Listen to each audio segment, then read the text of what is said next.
السلام علیکم ګلونو لیدونکو، هیله مند یم چې روغ او جوړ اوسئ او هر چیرې چې یاستئ خوشحاله آرامه سوکاله اوسئ او په شونډو مو همیشه خندا خوره اوسه.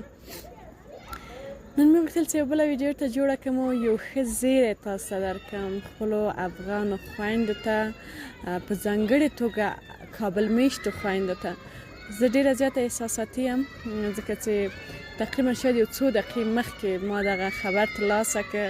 هغه څه چې په خپلو غوږو مې واورېدل او په خپلو سترګو مې ولیدل، نو ډېر زیات د خوښۍ او د خوشحالۍ احساس کوم او باور کوئ فکر کوم چې ډېر یو عالي زیری مې واورېده.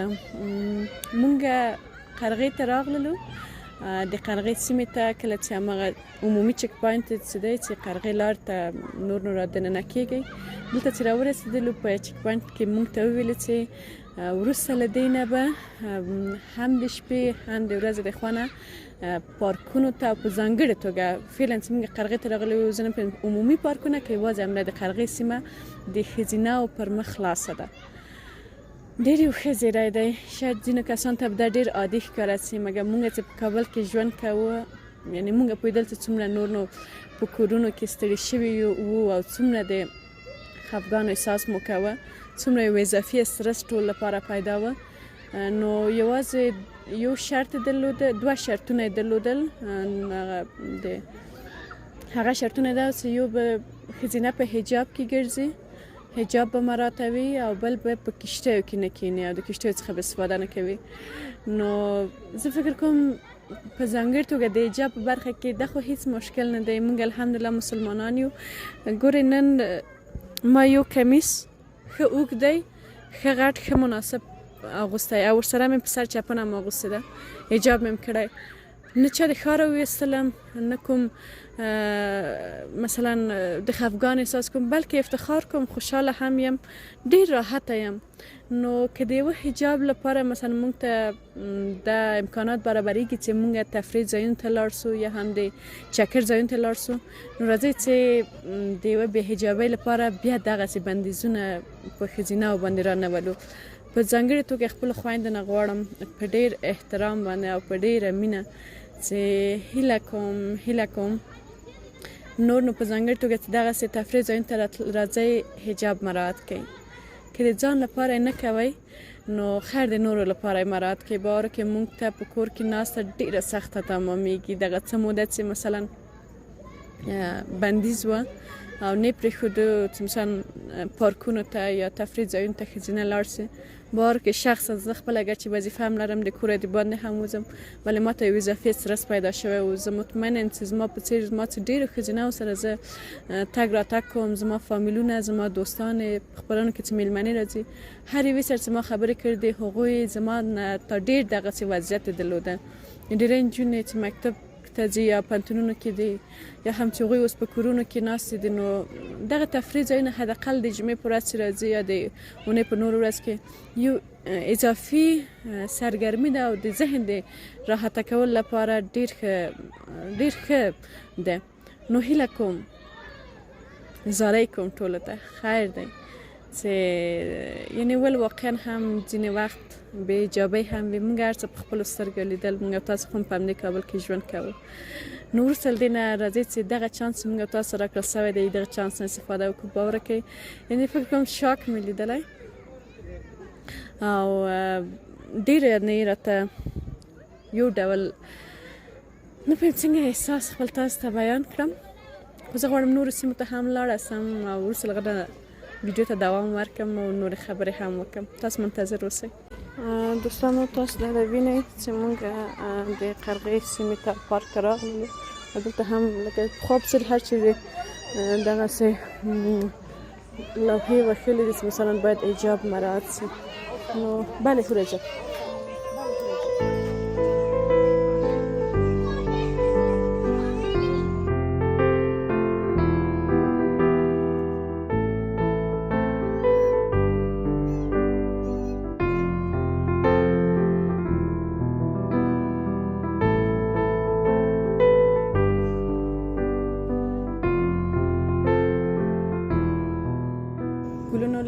څنګه چې مخکې مې ولیدل پر چې هلته لږ څه د موټرو ګڼه ګوڼه ډېره وه، موټرو تګ راتګ کوه، نو د هغه لپاره غږ شاید سمه توګه نه و، ځکه مې وغوښتل چې یو بل ځای راسمو د همغه ځای نه ویډیو ادامه ورکړم.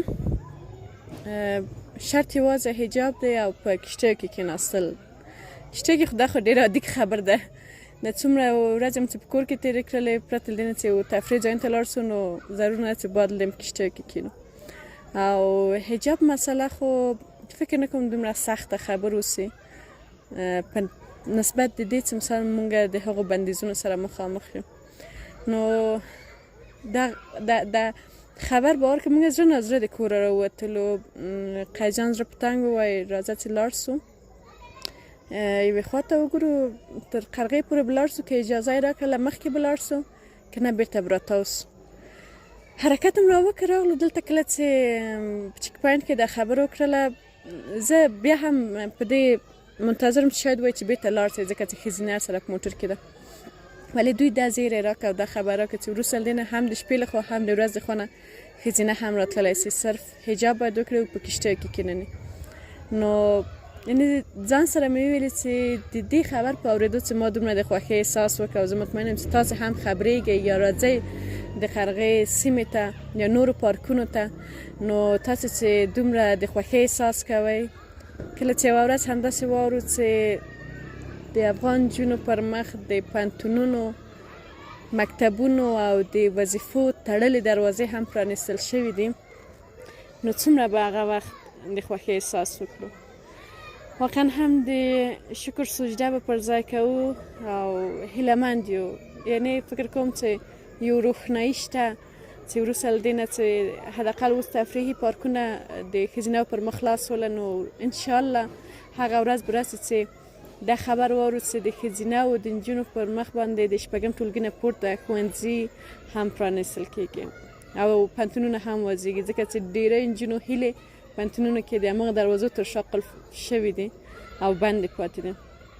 نو راځئ موږ او تاسې هم خپلو خویندو ته وایم داسې ژوند وکړو چې پرېنږدو چې زموږ ازادي تعریف دا دی، د ازادي معنا دا ده چې تر هغه حده موږ په دغه نړۍ کې ژوند وکړو او هغه خپل ضرورتونه رفع کړو چې د بل چا ازادي پایماله نه سي، بل چا ازادي باندې تر سوال او تر نیوکې لاندې را نه سي. نو دا چې که ته ازاده ګرځې، مثلا ته حجاب نه مراعتوې، ته د ځان لپاره که ښه کوې که نه کوې، ول ته زما لپاره مشکل رامنځته کوې، ته زما لپاره ستونزې رامنځته کوې. نو زه هیله کوم، درخواست لرم، عذر کوم خپلو خویندو ته چې هیله کوم چې نور په تفریح پارکونو کې حجاب وکړئ.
درخواست خپل ټولو خویندو ته چې نور څه تفریحي سیمو ته ځئ، تفریحي پارکونو ته ځئ، حجاب مراعات کړئ، تر څو هغه کسان چې حداقل ډاکټر ورته ویلي دي، هغوی سترس او ډپریشن نیولی دي چې تاسې لاړ شئ تفریحي پارکونو ته، تفریحي سیمو ته او هلته یو څو شېبې تېرې کړئ تر څو ستاسو دغه سترس، ستاسو دغه ډپریشن له منځه لاړ شي. نو حداقل د هغو باندې زړونه وسوځوئ او پرېږدئ چې نور نو دغه ازادي ټول ترلاسه کړي.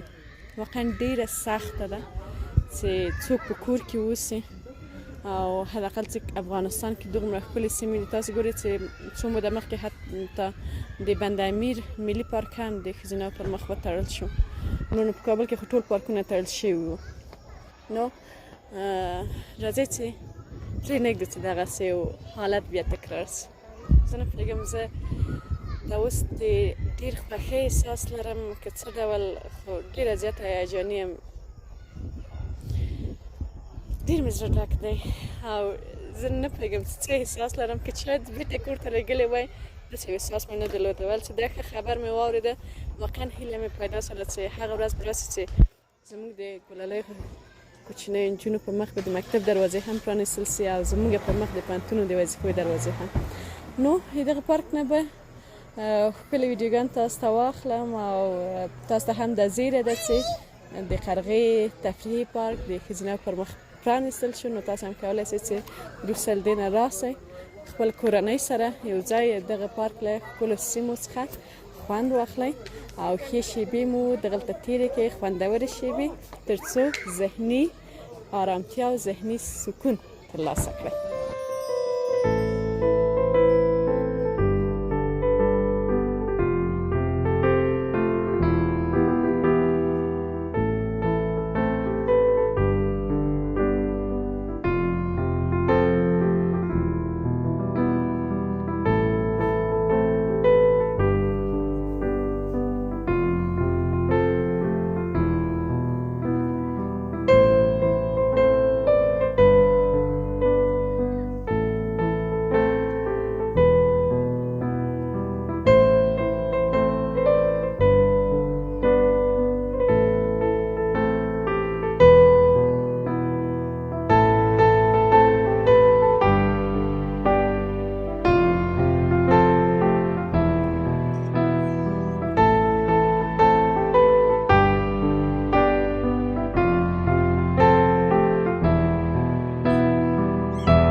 بل څه معلومات هم غواړم تاسو ته درکړم چې هوره جانه ډېره زیاته خوشحاله ده. نو طبعا هغه هم له قفس څخه ازاده شوې ده، نو باید خوشحاله اوسو.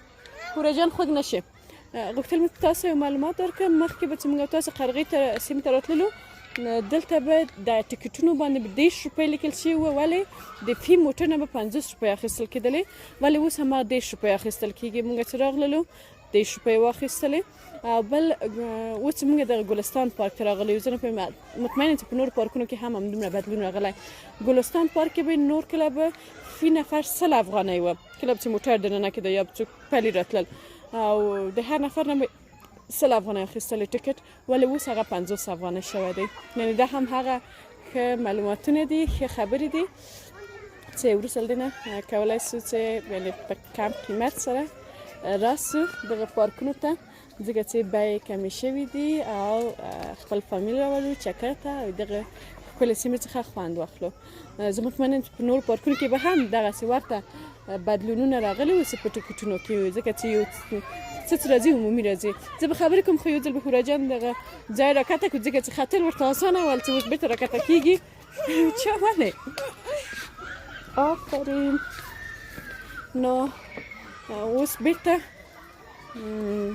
که څه مې ویله خبر مې د یاده ووتل. نو همدا مې درته ویل تاسو ته چې کولی شئ تاسو هم فامیلونه وینئ، په بکګراوند کې چې فامیلونه هم راغلي دي دغه پارک ته.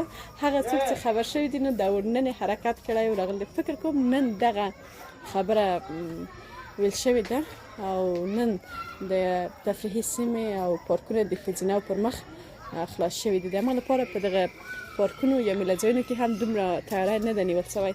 یعنې موږ خو به همیشه دلته راتللو، تاسو به ولیدل چې دا به ډېر پاک صفا و، بېلابېل ګروپونه به هر خوا ته بند ول، ولې اوس داسې نن اوله ورځ ده نو دومره چمتووالی نه ده ورته نیول شوی. پارک شاوخوا منظم نه ده ځکه چې دومره خلک به نه راتلل، نو یوازې به نارینه راتلل، هغه هم شاید یو څو دقیقو دپاره بېرته تلل. ولی زه مطمئنم چې وروسته له دې نه به بیا هم د پارکونه همداسې جمع و جوش به ولري او دغه پارکونو د دغه هوټلونو د صاحبانو هغه کسان چې پکې کار کوي، ګارسونان یا هره برخه کې، د هغوی به هم لږ څه په عام اصطلاح وایي مړۍ به یې غوړه سي. نو ملتیا مې وکړئ.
ګلونو بیا هم سلام.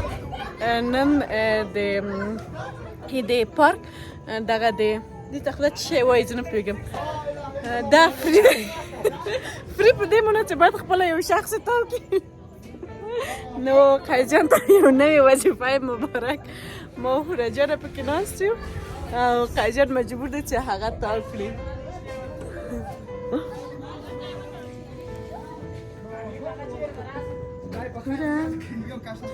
سلام.